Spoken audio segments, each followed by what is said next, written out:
Radhe Radhe friends, welcome back to my channel. बूझो तो जानू। एक पहेली है आपके लिए। सीधी होकर वह बहती है, उल्टी होकर वाह वाह करती है। समझ समझ के समझ को समझो, समझ समझना भी एक समझ है। समझ समझ के जो ना समझे, मेरी समझ में वो ना समझे। आसान नहीं है यह काम, फिर भी कोशिश जारी है। मुझे लिखनी है कविता और आप तक पहुंचानी है। दोस्तों, आज मैं आपको एक कहानी सुनाती हूँ। आपको अच्छी लगे तो आप कमेंट करिए। बहुत समय पहले की बात है। एक बार एक तोता, जिसे जंगल के चारों ओर उड़ना पसंद था। तोते को दूसरे जानवरों को मज़ेदार कहानियाँ सुनाना और उससे बातें करना बहुत पसंद था। एक दिन एक सफ़ेद कबूतर कहीं से उड़ता उड़ता उस जंगल में आया। कबूतर इस जंगल में नया था और जंगल में किसी को नहीं जानता था। कबूतर एक पेड़ पर आकर बैठा। उसी पेड़ पर वही तोता बैठा था। तोते ने उस कबूतर को देखा और सोचा कि मैं इस नए अजीब पक्षी से बात करूँगा।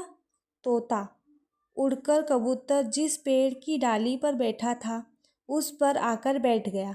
तोते ने कबूतर से कहा, नमस्ते नए पक्षी, तुम किस प्रकार के पक्षी हो? सफ़ेद कबूतर ने उत्तर दिया, मैं कबूतर हूँ और मैं सफ़ेद और बहुत सुंदर हूँ। तोते ने जवाब दिया, मैं भी सुंदर हूँ, मेरे हरे पंख को देखो, सभी मुझे दूर से देख सकते हैं और फिर मैं बातूनी और मजाकिया हूँ।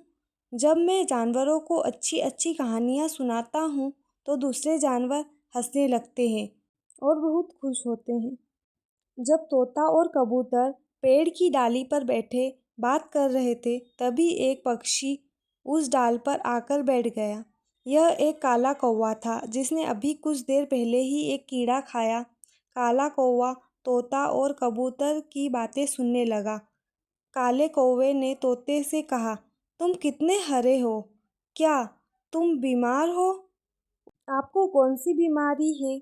इस पर तोते ने कौवे से कहा, मैं बीमार नहीं हूँ, मैं एक हरे रंग के पक्षी के रूप में पैदा हुआ था, क्योंकि मैं एक तोता हूँ और तोते तो हरे होते हैं।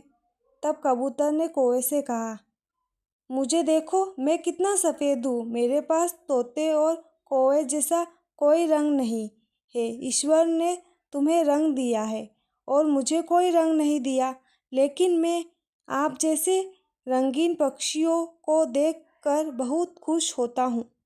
कौवे ने कहा, सही कह रहे हो दोस्त, ईश्वर ने हम सभी को अलग अलग रंग और गुण दिए हैं, तुम्हें कोई रंग नहीं दिया, फिर भी तुम कितने सुंदर लगते हो।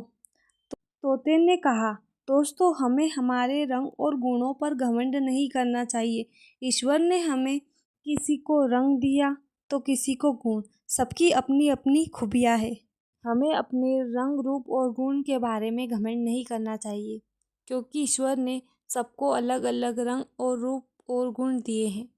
कहानी पसंद आए तो लाइक करिए। Thank you. जय श्री राम।